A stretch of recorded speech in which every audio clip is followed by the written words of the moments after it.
क्या आप भी अपनी टर्की की ट्रिप प्लान कर रहे हो? Then this video is for you, because मैं डिटेल्ड वे में ये सारे पॉइंटर्स बताने वाली हूँ। तो बिना किसी देरी के शुरू करते हैं इस वीडियो को। और वीडियो पे आगे बढ़ने से पहले यार लाइक शेयर और सब्सक्राइब कर देना ज़रा, और बेल आइकन पे क्लिक करना मत भूलना, क्योंकि ऐसे इंपॉर्टेंट वीडियोस मिलते रहेंगे तुमको। तो चलिए फिर सबसे पहले स्टार्ट करते हैं, which is best time to visit Turkey. तो देखो, टर्की को मेनली मैं 2 सीज़न में डिवाइड कर सकती हूँ, समर्स और विंटर्स। रेनी सीज़न थोड़ा इनका लाइक प्रॉपर सीज़न नहीं है, किसी भी टाइम हो जाती है, तो बहुत ज़्यादा इसके हिसाब से आप प्लान बनाने की ज़रूरत नहीं है। बट समर्स जो इनके पीक वो है जून से सितंबर, जो कि अच्छा टाइम भी है, लोग भी आते हैं, बट बहुत गर्म होता है, 40-45 डिग्री तक भी चला जाता है टेम्परेचर। तो बेस्ट है अगर आप अप्रैल में जाओ। स्पेशली अप्रैल में बहुत कम लोग आते हैं उस टाइम पर, बिकॉज जस्ट विंटर्स ख़त्म होती है और वो ट्रांजिशन हो रहा होता है, तो इसलिए बहुत ज़्यादा सुंदर भी होता है। बट सितंबर अक्टूबर में काफ़ी भीड़ भी मिलेगी, पर ये भी एक अच्छा और प्लेजेंट वेदर है। नवंबर से मार्च आप टर्की में ठंड एक्सपेक्ट कर सकते हो, और कैपेडोकिया जैसे एरियाज में आपको स्नो भी मिल सकती है। तो देखो, कैपेडोकिया में मेनली हॉट एयर बलून के लिए बहुत क्रेज़ है, तो अपना वेदर के हिसाब से ज़रूर जाना, बिकॉज हॉट एयर बलून के जो कैंसिलेशन के चांसेस है वो बहुत ज़्यादा हाई हो जाते हैं। तो वेदर को थोड़ा अच्छे से प्लान करते हुए जाना टर्की। उसके बाद में अगर आपका प्लानिंग सॉर्ट हो ही गया है, तो नेक्स्ट पार्ट पे चलते हैं, विच इज़ फ्लाइट्स। तो देखो, ऐसे आप स्काई स्कैनर पे जाओगे, आपको मुंबई से या दिल्ली से 40-50,000 में रिटर्न मिल जाएगी। टर्किश एयरलाइंस से जाओगे, बहुत अच्छी कन्वीनियंट और अच्छी डिसेंट सर्विसेज है। और बाकी आपको बहुत सारी कनेक्टिंग भी मिलेगी, इंडिगो भी मिलेगी, डायरेक्ट है। बट वही है कि इंडिगो वर्सेस टर्किश में आपको बहुत ज़्यादा फ़र्क नहीं है, तो आई रेकमेंड कि आप टर्किश के साथ जाओ। या फिर बहुत सारे डिफरेंट एयरलाइंस भी जाती है, आप ले सकते हो। और बहुत सारी होगी एयरलाइंस जो आपको बिना लगेज के बहुत ही सस्ता प्राइस भी दिखाएगी, और बहुत कनेक्टिंग होगी लंबी। आई से अवॉइड करो एंड डायरेक्ट फ्लाइट्स लो, बहुत अच्छा है। 1-2 स्टॉप के साथ होगा तो चलेगा। एंड 50,000 के अंदर अंदर आपको पर हेड रेंज मिल जाती है। बहुत ही अच्छी डील है, तो 30 में भी मिल जाती है। तो अगर आपकी फ़्लाइट्स आपने सॉर्ट कर ली है महीनों के हिसाब से, पहले एडवांस में बुक कर लेना, ताकि कोई दिक्कत ना हो। और बहुत सही डील्स मिल जाती है अगर आप 2-3 महीने पहले अगर प्लान कर लेते हो। उसके बाद में जो नेक्स्ट इंपॉर्टेंट पॉइंट है, which is visa for visiting Turkey. तो देखो, अगर आपके पास यूएस वीज़ा नहीं है, शेंगन वीज़ा नहीं है, और या फिर ये सारी कंट्रीज़ का वीज़ा नहीं है, तो आपके लिए प्रोसेस थोड़ा अलग और थोड़ा बड़ा है। टर्किश की जो एम्बेसी है वो आपको दिल्ली में, या फिर बहुत सारे डिफरेंट सिटीज़ है जहाँ पर अवेलेबल है, तो आपको मैं डिस्क्रिप्शन बॉक्स में लिंक दे दूँगी। आपको वहाँ पर जाके पहले तो उनको ईमेल करके अपना अपॉइंटमेंट लेना पड़ता है। ये प्रोसेस मैंने 2 साल पहले किया था करीबन। तो अभी मेरे पास यूएस वीज़ा था, तो मेरा झटपट ई वीज़ा आ गया था। तो देखो, मैं आपको पर्सनली अगर रेकमेंड करना चाहूँगी, जो नंबर ऑफ डॉक्यूमेंट्स आपको टर्किश वीज़ा के लिए लगते हैं टर्की में एंटर करने के लिए, उतने ही इक्वली आपको शेंगन के लिए भी लगते हैं। आई नो आपका शेंगन का प्लान नहीं होगा, सिर्फ टर्की का भी होगा, बट सोच के देखो, अगर आप शेंगन वीज़ा के लिए अप्लाई कर देते हो, आपको स्लॉट भी मिल जाएंगे, अच्छी कंट्री से अप्लाई कर दो। इस वीडियो पे क्लिक करके पूरा प्रोसेस भी समझा रखा है, तो आपको शेंगन के तो वीज़ा मिल ही जाएगा। मान लो आपको 3-6 महीने का मिल गया,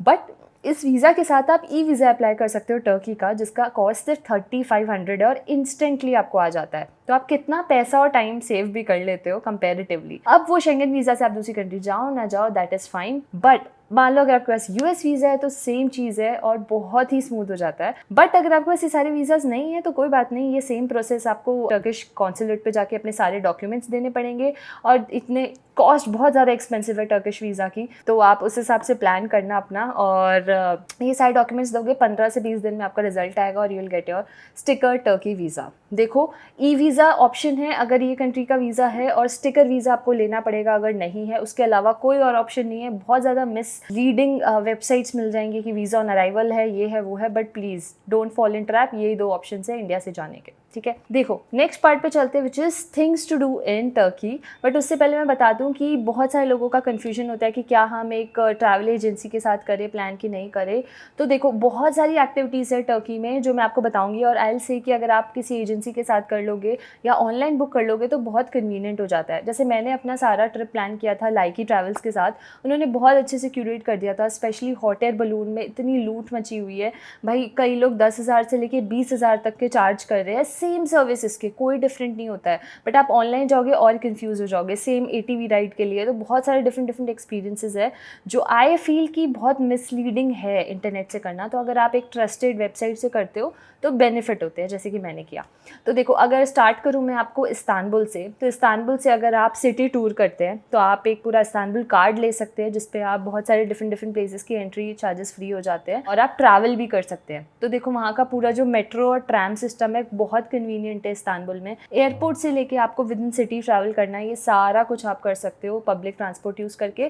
कैब्स भी है, ये सारी वेबसाइट से आप कैब्स भी बुक कर सकते हो, कन्वीनियंट है, कैब भी आ जाती है। बट वही है, अपने बजट के अकॉर्डिंग आप चूज़ कर लो। तो इस्तांबुल में ये सारे पॉइंटर्स है, जैसे आप हागिया सोफिया ज़रूर जाना, मॉस्क मेरा फेवरेट है, बट इसके लिए भी एंट्री टिकट होगी, तो उसकी ऑनलाइन टिकट कर लेना पहले से ही, नहीं तो स्किप द लाइन वाली, बिकॉज लाइन कभी कभी बहुत लंबी होती है, अननेसेसरी वेटिंग टाइम होता है। उसके सामने ब्लू मॉस्क है जिसकी एंट्री फ्री है और आप वहाँ पे जा सकते हो। तोपकापी पैलेस है जिसकी बीच एंट्री चार्जेस है। तो ये मेजर जो है जगह है। बाकी इसके अलावा आप ग्रैंड बाजार जाते हो, शॉपिंग करते हो। बॉस्फोरस क्रूज़ है, जैसे मैंने अपना क्रूज़ लाइकी के साथ प्लान कर लिया था, तो बहुत सॉर्टेड था। डिनर सनसेट क्रूज़ था वो, बेसिकली बहुत बड़ा क्रूज़ होता है, वो बिल्कुल सुंदर और डिफरेंट पॉइंट ऑफ व्यू देता है आपको इस्तांबुल का। तो मैं आपको डेफिनेटली रेकमेंड करूँगी आप बॉस्फोरस क्रूज़ कीजिए। आप अगर, क्योंकि इस्तांबुल एशिया और यूरोप दोनों एरिया कॉन्टिनेंट में डिवाइडेड है, तो आप वहाँ के कादीकोई स्ट्रीट और वो सभी एरियाज़ कवर कर सकते हो एशिया पार्ट के।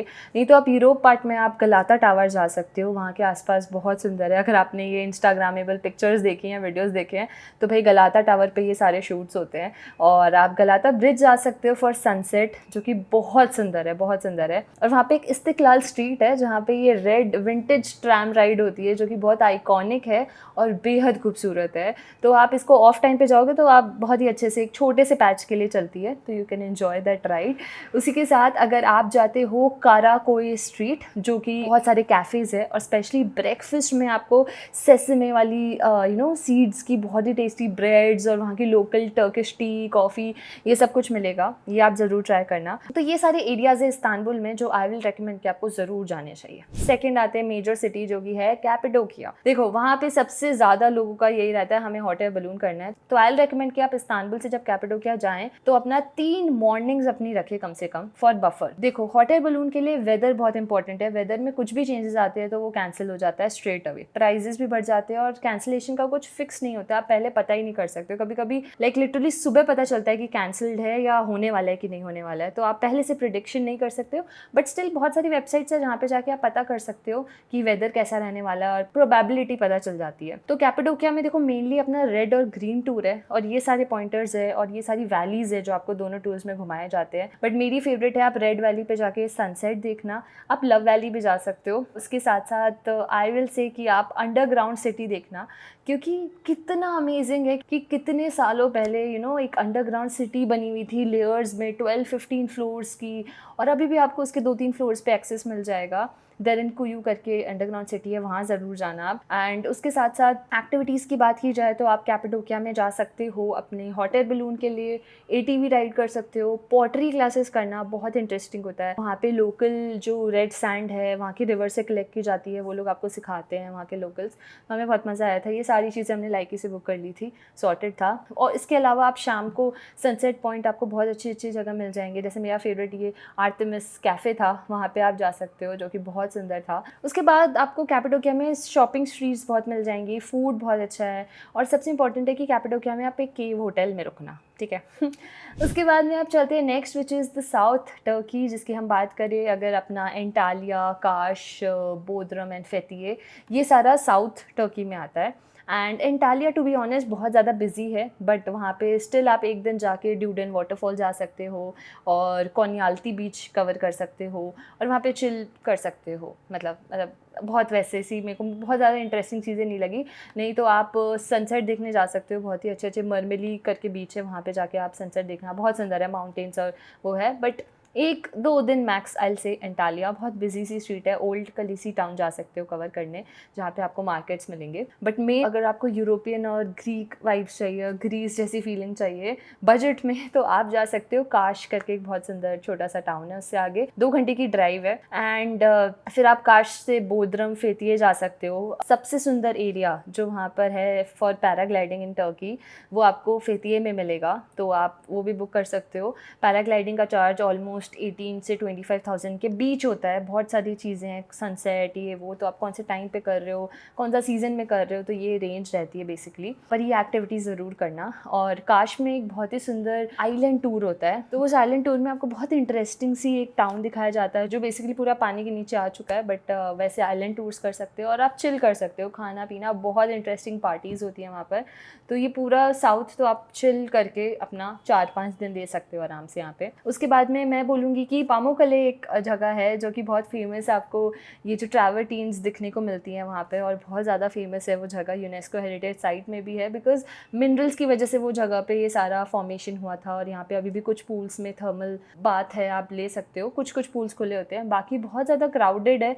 And I don't feel like जो आप इतना एंट्री चार्ज दो वहाँ पे एंटर करने का और फिर आपको इतनी भीड़ मिले, I am not sure whether you will be comfortable in doing a thermal bath in that pool जो इतना क्राउडेड है, और सिर्फ 2-3 पूल्स का एक्सेस है। और उसके अलावा वहाँ पे हीरापोलिस पूरी एंशिएंट सिटी है। अगर आपको हिस्ट्री में इंटरेस्ट है तो दोनों का, आप क्लियोपैट्रा पूल भी वहीं पर है, वो सब आप इंजॉय कर सकते हो। बट वो थोड़ा ऑफ है, साउथ से ऊपर वेस्ट की तरफ आपको जाना पड़ता है, तो आप पे डिपेंड करता है, नंबर ऑफ डेज है तो बिल्कुल जाना। और वहीं से आप इज़मिर की तरफ जाओगे तो आपको मिलेगा एफिसस नाम की सिटी। तो एफिसस, अगर आप एक हिस्ट्री बफ हो तो भाई एंशिएंट सिटी इतनी ज़्यादा इंपॉर्टेंट थी, उसकी जो हिस्ट्री है, कैसे बनी थी, कैसे कैसे एरियाज थे, और अभी सिर्फ 30% एस्केवेट हुई है वो पूरी, एम्पी थिएटर से लेकर, मतलब मैं इतनी माइंड ब्लोइंग हिस्ट्री देख के ना, मतलब जो पूरा टेम्पल ऑफ आर्टेमिस था, कैसे बैंक्स हुआ करते थे, ये सारा देख के I was very amazed. Although मुझे बहुत ज़्यादा इंटरेस्ट नहीं है हिस्ट्री में, बट गाइड थे हमारे साथ, गाइड ज़रूर कर लेना, ये टूर गाइडेड होगा तभी आपको मज़ा आएगा। और पूरी हिस्ट्री समझना, बहुत इंटरेस्टिंग जगह है एफिसस, और नहीं इंटरेस्टेड आप उसको स्किप कर सकते हो। देखो, तो मेजरली अगर मैं बताऊं, अगर आपके पास टर्की में 10 दिन है तो आप इस तरह से डिवाइड कर सकते हो और ये सारी चीज़ें इस पूरी ट्रिप में कर सकते हो। नेक्स्ट हम बात करते हैं ट्रांसपोर्टेशन की, क्योंकि टर्की इतनी बड़ी कंट्री है कि उसके अंदर का जो ट्रांसपोर्टेशन है वो भी बहुत कॉम्प्लिकेटेड है। देखो, अगर आप बजट में ट्रैवल कर रहे हो तो फॉर श्योर आपको बसेस लेनी चाहिए, और ट्रेन्स भी जाती कुछ रूट्स पे, पर बसेस आपको ईजिली मिल जाएगी। इस्तांबुल से कैपेडोकिया की, कैपेडोकिया से अंटालिया की, और ये सारी छोटी छोटी जगहों की मिल जाती है। बट अगर आपका बजट ट्रिप नहीं है और आप एक कन्वीनियंट ट्रिप करना चाहते हो तो 2 ऑप्शंस है। आप इंटरनल फ्लाइट्स ले सकते हो from Istanbul to Cappadocia, Cappadocia to Antalya. फिर ये छोटी जगहों के लिए you can take a car rent करके, आप ये सारी छोटी छोटी टाउन्स कवर करते हुए देन आप इज़मिर पे कार ड्रॉप करके इज़मिर से आप ट्रैवल कर सकते हो back your flight to Istanbul. ये भी एक कन्वीनियंट रास्ता है। बट हम लोगों को रोड ट्रिप्स बहुत पसंद है, तो इंडियन लाइसेंस पे आपको टर्की में मिल जाती है गाड़ी, और हमने 10 दिन के लिए अपनी गाड़ी बुक कर ली थी। फर्स्ट डे थोड़ा चैलेंजिंग था, हम इस्तांबुल आते ही हमने एयरपोर्ट से गाड़ी ले ली थी, डिस्कवर कार से लिया था हमने, और बेसिकली बहुत ज़्यादा कोई डॉक्यूमेंट्स नहीं थे। डिस्कवर कार में बहुत सारी वेबसाइट्स होती है और एक तरह से एग्रीगेटर है, तो वो आपको बहुत सारे ऑप्शंस देगा। हमने अपने हिसाब से चूज़ कर लिया था, प्री पेमेंट थोड़ा करना पड़ा था, वहाँ पे गाड़ी मिल गई थी, बहुत सॉर्टेड था। एयरपोर्ट से शटल थी हमारे लिए बुक, फिर हमने वहाँ से कैपेडोकिया ट्रैवल किया था, 7 आवर्स की जर्नी थी। तो अगर आपको लिटरली ड्राइविंग पसंद है तो आप पूरी ट्रिप के लिए लो, नहीं तो आप पैचेस के लिए भी ले सकते हो for convenience, I will recommend. But basically I से कि साउथ टर्की में तो आप जरूर कार ले लेना। इनफैक्ट कैपेडोकिया में भी ना, अगर आपने ग्रीन टूर्स और ये सब टूर लिए तो आपको गाड़ी मिल जाती है, बस में आपको पूरा घुमा देते हैं। बट उसके अलावा आपको कन्वीनियंट कोई भी पब्लिक ट्रांसपोर्टेशन नहीं मिलता है। पब्लिक ट्रांसपोर्टेशन बेस्ट आपको इस्तांबुल में मिलता है, और वहाँ पे गाड़ी ना हो तो ही बढ़िया है, because parking is a big issue. तो आप गाड़ी फिर उस हिसाब से अपना लेना। हमने जैसे 10 दिन के लिए ली थी, लास्ट के 2 दिन इस्तांबुल के हमने छोड़ दिए थे, हमने वहीं पे हमने अपना ड्रॉप कर दिया था और उसके बाद हमने वहीं पे लोकल घूमा था। तो ये आप पे डिपेंड करता है कि आपको क्या कन्वीनियंट है, बट हमने गाड़ी ली थी 10 दिन के लिए। और अगर हम इसकी कॉस्टिंग की भी बात करें तो भाई हमें road trip with fuel, I mean car charges with fuel better लग रहे थे इंटरनल फ्लाइट्स और बसेस के चार्जेस देखते हुए। तो फ्लाइट्स भी ले सकते हो, टाइम सेव होगा, बट टाइमिंग्स बहुत वैसी ऑड है, और स्पेशली इस्तांबुल का जो सिटी से एयरपोर्ट है बहुत दूर है, तो वो आने जाने के भी आपको कॉस्ट जोड़ना पड़ता है। मतलब ये सारी चीज़ें मैथ्स बिठा के आई वाज लाइक कि विन विन सिचुएशन है। अगर आप एक से ज़्यादा लोग जा रहे हो तो कार लेना, सोलो जा रहे हो तो आई विल से कि आप डेफिनेटली फ्लाइट्स या बसेस ले सकते हो, इट्स बेस्ट। उसके बाद में हम नेक्स्ट बात करते हैं विच इज़ स्टेज के। तो देखो, इस्तांबुल में तो आप नॉर्मल जो भी इस्तिक्लाल स्ट्रीट के आसपास ले लो, ताकि आपको वॉकिंग एरिया में आपको बहुत कुछ मिल जाता है, और ट्रैम से आप वैसे भी एनीवे कनेक्टेड हो, मेट्रो से कनेक्टेड हो। इसके अलावा आप ओल्ड सिटी में भी ले सकते हो, वहाँ से भी सारा सामने मेट्रो है, बहुत ईजी है लेना। हम जैसे रुके थे रमाडा ओल्ड सिटी में, जो कि बहुत कन्वीनियंट और बजट में था ये पूरा होटल। बट सेकेंड इज़ कैपेडोकिया, वहाँ पे आपको ज़रूर केव होटल्स में रुकना चाहिए। आपको हर बजट का, हर टाइप का डिफरेंट होटल्स मिलते हैं। हम रुके थे यूटोपिया केव होटल में, जो कि बहुत ज़्यादा लग्जूरियस, बहुत सुंदर था and I just love that stay. देखो मेन जो जोरेम एरिया है वो बहुत बिजी एरिया है, आप वहाँ से आप थोड़ा सा दूर आओगे तो आपको थोड़ी शांति मिलेगी, बट उसका ड्रॉबैक ये है कि आपको हॉट एयर बलून के जो सनराइज व्यूज़ होते हैं ना वहाँ से नहीं दिखेंगे, आपको जाना तो सिटी में पड़ेगा। तो अगर आपको अब चाहिए कि होटल से उठ के सुबह आपको सनराइज व्यू दिखे जिसमें आपको बलून दिखे, तो आप उस हिसाब से अपना अंदर मेन सिटी में लेना, बट केव होटल लेना, बहुत बजट में आपको मिल जाते हैं, ठीक है। उसके बाद नेक्स्ट है साउथ टर्की। तो उसमें स्टेज एंटालिया में बहुत सारे डिफरेंट स्टेज है। मेन आप जो ओल्ड कलीसी टाउन है उधर लेना अपना स्टे। हम जिस स्टे में रुके थे I will never recommend you guys, तो मैं उसका नाम नहीं लूँगी, बट आप अपनी रिसर्च करना। सेकेंड इज काश में भी बहुत ज़्यादा बजट फ्रेंडली स्टेज नहीं मिलते हैं काश में, टू बी ऑनेस्ट बहुत महंगा था, 5-6,000 पर नाइट, तो बहुत बेसिक चार्जेस थे वहाँ के, जहाँ पे एक छोटा सा रूम था बट एटलीस्ट क्लीन था और सिटी के अंदर था, तो वॉकिंग डिस्टेंस पे था सब कुछ। मैं नाम अटैच कर दूंगी, बट अपनी रिसर्च आप खुद कर लेना काश की। एफएसएस में मैंने एक एयरबीएनबी बुक किया था और वो बहुत अमेजिंग था, बहुत ही प्यारी लेडी है जिनका विला है, उसमें एक रूम उन्होंने दिया था, सेल्चुक नाम की जगह पे था, तो सब कुछ बहुत वॉकिंग डिस्टेंस पे था वहाँ से, तो I will definitely recommend it. Next अगर बात करें अपनी पामाकुले के, तो हम रुके थे रिचमंड थर्मल पामाकुले होटल में, रिजॉर्ट में, जो कि काफ़ी बड़ा और उसका खुद का इंडोर थर्मल पूल भी था। तो अगर आपको मान लो पामाकुले में नहीं नहाना है, मेन जो ट्रैवर्टाइन है, तो आप वहाँ का ही पानी वहाँ पे आ रहा है, तो बहुत इंटरेस्टिंग और बहुत अच्छा स्टे था, आई विल रिकमेंड। उसके अलावा आप पे डिपेंड करता है, बोदरम फेतरी में ये सारी छोटे छोटे आपको मिल जाएंगे एयरबीएनबीज, आई विल से कि आप रेकमेंड करूँगी। अदरवाइज आप booking.com पे देख सकते हो। हॉस्टल्स अगर आप सोलो ट्रैवल करते हो, हॉस्टल वर्ल्ड और इस पर आपको आराम से मिल जाएगा। नेक्स्ट अब चलते हैं मेरे favourite part which is food in Istanbul. भाई I am a vegetarian, but to be honest I loved मतलब द फूड इन टर्की, इतनी वैरायटी थी। लाइक इस्तांबुल में हमें एक वीगन रेस्टोरेंट मिला था, इतना यमी फलाफल, और हमने पीटा ब्रेड्स खाई, यहाँ की तो लोकल जो ब्रेड्स है सेसमे ब्रेड्स, और यहाँ पे अगर आप हाफिज़ मुस्तफ़ा पे जाते हो कुनेफे ट्राई करते हो। अगर आपको स्वीट्स पसंद आए तो टर्की में सब कुछ मीठा मिल जाएगा, आपको बकलावा मिल जाएगा, उसमें आपको बहुत मीठा नहीं पसंद है बकलावा तो पिस्ताचियो बकलावा ट्राई करना, थोड़ा सा कम मीठा होता है और बहुत ही प्यारे फ्लेवर्स होते हैं। और अपना हमस पीटा और लेबनीज, ये सारा कुजीन तो आप ट्राई कर ही सकते हो, हर जगह मिल जाएगा। उसके साथ साथ अगर आप कैपेडोकिया आते हो तो यहाँ पे भी जो लोकल इनकी टी है या वाइन्स है, ये बहुत इंटरेस्टिंग है जो आप ट्राई कर सकते हो। और हमको हर जगह वीगन और इंडियन रेस्टोरेंट तो कैपेडोकिया में स्पेशली बहुत सारे मिल गए थे, तो मैं सारे नाम लिस्ट कर दूंगी आपको, तो आप उन जगह पे जा सकते हो। खाना बहुत ही अमेजिंग था। काश में बहुत सारे ऐसे ना बीच रिजॉर्ट्स है जहाँ पे आप आराम से चिल करो, खाना खाओ वहीं पे। लाइक उन्होंने जो बेसिकली ओशियन है उसी में अपना पूल भी बना रखा है, तो आपकी एंट्री रिजॉर्ट से होगी और आप वहाँ से लिटरली ओशन में एक कवर्ड एरिया में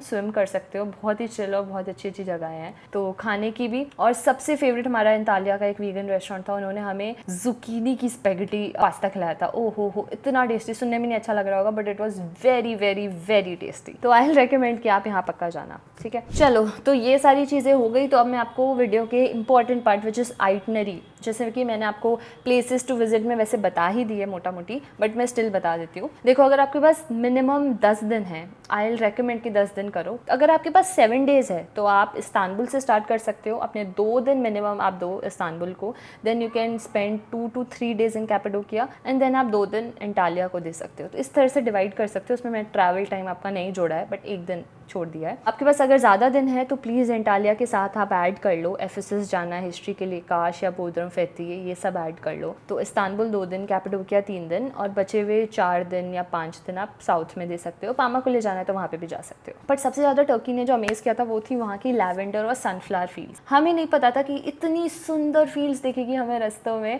तो बेसिकली जो आपकी साउथ कैपेडोकिया से एंटालिया की तरफ की आपकी जो ड्राइव है उसमें हमें रैंडमली इतने प्यारे प्यारे फील्ड्स मिले थे और उनका एक सीज़न होता है। हम गए थे बेसिकली अगस्त में, तो उस टाइम पे था वो, और जुलाई में भी मिलेगा, जुलाई अगस्त आई थिंक। ये बहुत अच्छा टाइम है जब आप देख सकते हो लैवेंडर फील्ड्स, बट ये गाड़ी से ही हो पाएगा, खुद की कार अगर आपके पास है तो। हम जब पामाकुले गए थे खुद की गाड़ी से, तो एक प्रॉपर लैवेंडर फील्ड थी जहाँ हमने चाय पी थी लैवेंडर की, इतनी सुंदर फील्ड थी। तो ये सारी चीज़ें आपको विद कार ही मिलेगी वैसे। तो बेसिकली आप इस तरह से अपनी आइटनरी डिवाइड कर सकते हो। 2 days Istanbul, 3 days Cappadocia, 4 to 5 days in south Turkey which consist of Antalya, Kas, Bodrum, बोद्रम and फेथिये। अब आप इंटरेस्ट और एक्टिविटीज़ के हिसाब से चूज़ कर सकते हो। Ephesus and Pamukkale is something optional for history और फॉर थर्मल बाथ अगर आपको लेनी ही है तो आप जा सकते हो। ये एक मेजर टर्की की आइटनरी। इसके अलावा भी बहुत सारी सिटीज़ है। अगर आप कोन्या जाना चाहते हो, वहाँ पे सूफी डांस और वहाँ का जो रिजेम्बलेंस है स्पिरिचुअल, तो वहाँ पे भी आप जा सकते हो, बट मतलब दिन ऐड होते जाएंगे। बट एंटालिया से कैपाडोकिया के रास्ते में कोन्या भी आता है, वहाँ पे भी आप जा सकते हो। तो इस तरह से आपकी टर्की की पूरी आइटनरी प्लान हो जाएगी। बट अब सबसे इंपॉर्टेंट पार्ट पे आते हैं, which is costing for Turkey. तो देखो, टर्की का सबसे इंपॉर्टेंट है अपनी फ़्लाइट्स, जो मैंने आपको जैसे बताया कि 50,000 तो आपको मिनिमम मान के चलना चाहिए पर हेड। बट अगर आप बिल्कुल 1-2 महीने पहले कराओ तो वो 60-70 तक भी गई है, ठीक है। तो ये आपका फ़्लाइट्स का रेंज है। उसके बाद में इंटरनल फ़्लाइट्स लेते हो वर्सेस कार लेते हो, ये सारे की कॉस्टिंग 35,000 पर हेड आराम से आएगी। मैं एक्सप्लेन करती हूँ। जैसे आप इस्तांबुल से कैपाडोकिया की फ़्लाइट लोगे 7-8,000 की पड़ेगी। फिर कैपाडोकिया से आप एंटालिया की लोगे, वो भी आपको 5-6,000 की पड़ेगी। फिर आप विद इन छोटे छोटे अगर टाउन्स में जाना है तो उसका मैंने कॉस्ट भी नहीं जोड़ा है। फिर वापस आप जाओगे इस्तांबुल, इज़मिर से जाओगे, उसकी आपकी 5-6,000 है। इसमें भी अगर लगेज ऐड होता है तो कभी कभी और प्राइजेस बढ़ जाती है। फिर इस्तांबुल के अंदर भी एयरपोर्ट से अगर आपको सिटी तक आना है तो आपको 1,000 रुपीज़ बस का भी देना पड़ता है, शटल बस का। विद इन आप मेट्रो ले रहे हो, चाहे वो कैपाडोकिया में ग्रीन टूर्स ले रहे हो, ये सारे चार्जेस मिल मिला के आपको आराम से 30,000 तो पड़ जाता है इंटरनल ट्रांसपोर्टेशन का। तो मैं आपको 25-30 ले लेती हूँ। पर अगर आप एक से ज़्यादा लोग और कार हायर कर रहे हो, 35,000 में आपको विदाउट फ्यूल कार मिल जाती है। डिसेंट हैचबैक ली थी हमने। तो आप जैसे कार लोगे अपने प्राइजेस हिसाब से वैरी करेगा। और फ्यूल का मान लो आप 10K इंक्लूडिंग द टोल्स। तो ये अपना पूरा कार का है सीन। इसके बाद नेक्स्ट जो सबसे ज़्यादा एक्सपेंसिव है वो है वहाँ की एक्टिविटीज़। तो हॉट एयर बलून का प्राइस आपको 10 से 15,000 मिनिमम एवरेज मिल जाएगा। अगर आप पैराग्लाइडिंग करते हो तो अगेन 18 से 25,000 का रेंज है इसका। ATV राइड करते हो तो 2 to 3,000 रुपीज़ आपके लग जाएंगे। उसके अलावा आपने एंट्री चार्जेस, जैसे आप अगर आगे सोफिया जाते हो तो भी आपका 2.5K है। या फिर जैसे जैसे आप और ग्रीन और रेड टूर करते हो, अंडरग्राउंड सिटी जाते हो, इन सब के भी प्राइजेस है। और आप कार्श से अगर आइलैंड टूर करते हो, एंटालिया से करते हो, तो ये सारे छोटे छोटे पामाकुले की जो एंट्री फीस है वो भी 9-10,000 रुपीज़ है पर हेड। तो ये सारा मिला के मैं बफर मान के चलती हूँ। आप अगर सारी एक्टिविटीज़ भी करते हो तो 30-35,000 आपका पड़ जाएगा एक्टिविटीज़ का। अब आप पर है कि आप कैसे चूज़ करते हो। नेक्स्ट आ जाता है स्टेज का। तो देखो, इस्तांबुल में आपको फिर भी डिसेंट स्टेज मिल जाते हैं। बट अगर मैंने on an average cave hotel ले लिया है कैपाडोकिया का, एंटालिया में आपको नॉर्मल 3 to 4,000 की रेंज में मिल जाएगा। बट ऑन एन एवरेज पूरे टर्की का 4,000 to 5,000 एवरेज होगा पर हेड पर नाइट, रूम इन शॉर्ट। मतलब आप डिवाइड करते हो तो स्प्लिट हो जाएगा। नेक्स्ट है आपका फूड, जो कि मैं अब कहूँगी कि यूरोप से सस्ता पर इंडिया से तो ऑब्वियसली महंगा। तो कहीं बीच में है। आपकी पर मील पर हेड 500 पड़ सकती है आराम से। तो 3 मील्स का आपको 1,500 या 2,000 रुपये पर हेड तो आराम से लग जाएगा पर डे का मील्स का। इस हिसाब से आप मल्टीप्लाई कर सकते हो नंबर ऑफ डेज के साथ। उसके बाद आपका मेन है विच इज़ वीज़ा। तो वीज़ा अगर आपके पास US या शेंगन वीज़ा है तो 3.5K, नहीं तो आपका 18-19K लग जाता है विदाउट एजेंट अगर आप टर्की का वीज़ा अप्लाई करते हो, विच इज़ वेरी एक्सपेंसिव। और अगर आप सारा टोटल करो तो 1.5 लाख रुपये तो पर हेड आपके पक्का से लग जाएंगे। 1.5 से 2 lakh is a good question for 1 person. और इस हिसाब से अगर आप साथ में और लोग ट्रैवल करते हो तो कुछ एक्सपेंसेस आपके डिवाइड भी हो जाएंगे। तो ये है पूरा टोटल कॉस्टिंग ऑफ टर्की। और अब चलते लास्ट सेक्शन में, which is tips for your Turkey trip. Turkey although बहुत टूरिस्टी और बहुत फेमस है, बट वहाँ पे लैंग्वेज बैरियर बहुत ज़्यादा है। मतलब मुझे नहीं लगता है कि 80% लोगों से हमने बात वाया गूगल ट्रांसलेट की है, स्पेशली रिमोट एरियाज़ में, और बढ़ता जाता है वो। तो थोड़ा सा आपको अपने गूगल ट्रांसलेट ऐप डाउनलोड रखना और ऐप जो लैंग्वेज है उसको ऑफलाइन डाउनलोड करके रखना, ये बहुत इंपॉर्टेंट है। सेकंड, अपना पीक टाइम देख के जाना। पामुक्काले जैसी जगह ISA की you can literally skip it, इतनी भीड़ होती है एंड मुझे नहीं लगा कि it's like totally worth it. तो आप अपनी जगहें सेलेक्ट करके रखना। और सबसे important, hot air balloon ride के लिए बफर मॉर्निंग्स रखना अपनी।